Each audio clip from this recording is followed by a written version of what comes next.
New question, the member from Ottawa Centre. Thank you, Speaker. My question is for the Minister of Citizenship and Immigration. Minister, my riding of Ottawa Centre is home to many new immigrants, and my constituents firmly believe in the important contribution newcomers make in our community and the economy.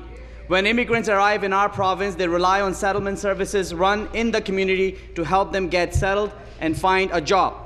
Recently, I was disappointed to hear that the federal government slashed $53 million in national funding to settlement agencies, and $44 million, Speaker, 85% of that cut was targeted to Ontario. Speaker, these actions cause concern for other agencies who deliver frontline immigrant services like the English language tutoring for the Ottawa Community Program. These cuts mean that there are fewer resources available to help newcomers succeed in our community. Mr. Speaker, through you, can the minister tell us how the McGuinty government is helping settlement agencies left in the lurch by the federal cuts? Minister.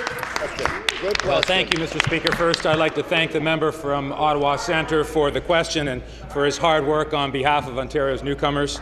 Mr. Speaker, the federal government's unilateral funding cuts on settlement agencies in our communities are absolutely devastating. I'm deeply disappointed that this unilateral federal decision will result in significant job losses, estimated at more than 1,000 province-wide. And a loss of vital services that are helping Ontario's newcomers hard hit by the recent economic downturn. Mr. Speaker, the McGuinty government respects the important work of our frontline newcomer settlement agencies, and that's why last week I announced that we have created a one-time stabilization fund to assist eligible settlement agencies whose funding was completely slashed 100% by Ottawa. I will continue to call on the federal government to reverse their ill-informed, ill-advised funding cuts, and I urge all opposition parties to do the same. Supplementary. Thank you, Speaker.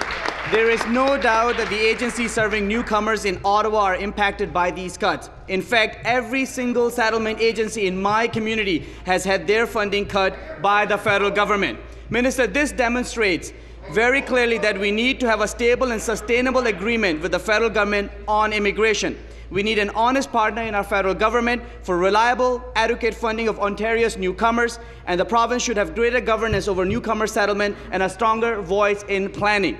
As members recall, the legislature unanimously passed a resolution calling on the federal government to honour the $207 million still owing from the first Canada-Ontario immigration agreement, which expires next month, and to immediately begin negotiations on a successor agreement.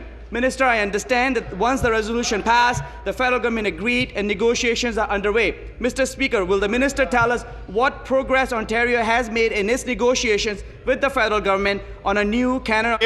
Minister. Fighting to help newcomers integrate more quickly and strengthen our economy. And that's why the McGuinty government is asking the federal government to treat Ontario's newcomers fairly. And I find it rich coming from the official opposition that they're telling us to pick up the phone and call our federal counterparts when they've done absolutely nothing to help our newcomers settle, and they have been completely silent in reversing these cuts. So this can only happen, our negotiations will only succeed, Mr. Speaker, if the federal government treats Ontario the same way that it treats Manitoba and British Columbia. We are asking for a reversal of these ill-informed, ill-advised funding cuts. We're asking for an arrangement that is similar to other provinces. This is a shared responsibility between the feds and the provincial authorities. It requires cooperation from our federal partners. Unfortunately, Ontario's repeated requests and our negotiations for a fair agreement that benefits our newcomers have been met with inflexibility. Ontario will continue, however, to negotiate with Ottawa in the best interests of our newcomers and our economic prosperity. Question.